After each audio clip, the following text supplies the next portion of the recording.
Hey everybody, this is Fred from the French Church. I'm a French teacher here, and during this time I thought it would be a fun exercise to read together a chapter of a French book called Le Petit Prince.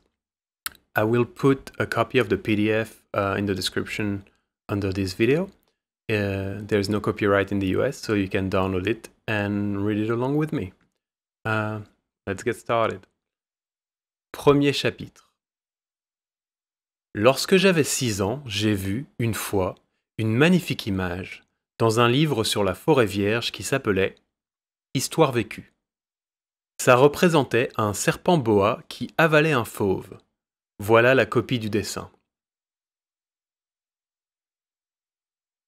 On disait dans le livre, les serpents boa avalent leur proie tout entière sans la mâcher. Ensuite, ils ne peuvent plus bouger et ils dorment pendant les 6 mois de leur digestion. J'ai alors beaucoup réfléchi sur les aventures de la jungle et à mon tour, j'ai réussi avec un crayon de couleur à tracer mon premier dessin.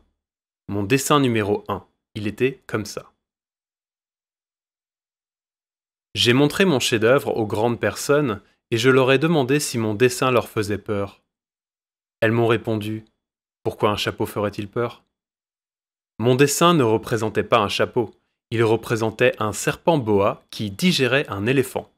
J'ai alors dessiné l'intérieur du serpent boa afin que les grandes personnes puissent comprendre.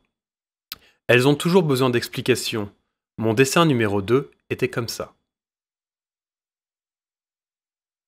Les grandes personnes m'ont conseillé de laisser de côté les dessins de serpents boa ouverts ou fermés et de m'intéresser plutôt à la géographie, à l'histoire, au calcul et à la grammaire.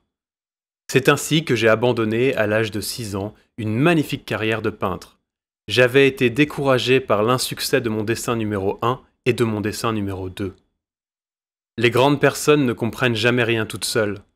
Et c'est fatigant pour les enfants de toujours et toujours leur donner des explications. J'ai donc pu choisir un autre métier et j'ai appris à piloter des avions. J'ai volé un peu partout dans le monde. Et la géographie, c'est exact, m'a beaucoup servi. Je savais reconnaître du premier coup d'œil la Chine de l'Arizona. C'est très utile si l'on est égaré pendant la nuit. J'ai ainsi eu, au cours de ma vie, des tas de contacts avec des tas de gens sérieux. J'ai beaucoup vécu chez les grandes personnes. Je les ai vus de très près. Ça n'a pas trop amélioré mon opinion.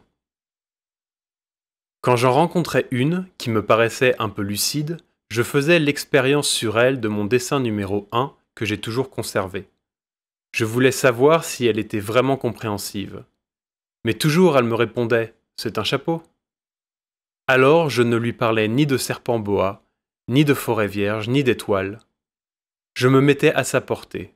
Je lui parlais de bridge, de golf, de politique et de cravate. Et la grande personne était bien contente de connaître un homme aussi raisonnable. There you go, that was the first chapter.